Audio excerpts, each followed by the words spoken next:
Report Mohammad मंशा Bhatt. Daska police की मंशियात फरोशों के खिलाफ शानदार कार्रवाइयाँ। तफसीलात के मुताबिक थाना हाजीपुरा डस्का जिला सियालकोट की मंशियात फरोशों के खिलाफ शानदार कार्रवाइयों में दर्जनों लीटर शराब बरामद और मुल्जिमान गिरफ्तार।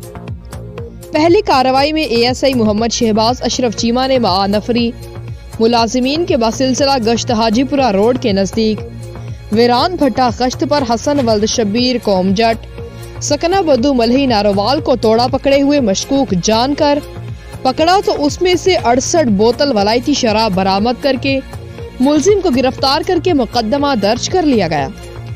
जबकि दूसरी कार्रवाई में ASI मोहम्मद शहबाज अशरफ चीमा जो कि मामूल के गश्त पर थे, चांद चौक में मोटरसाइकिल सवार दाऊद वल्दान कौम ईसाई सकना आड़ा तहसील डस्का सियालकोट को मशकूक जानकर रोका तो उसके पास से 40 बोतलें शराब बरामद करके मुकदमा दर्ज कर लिया।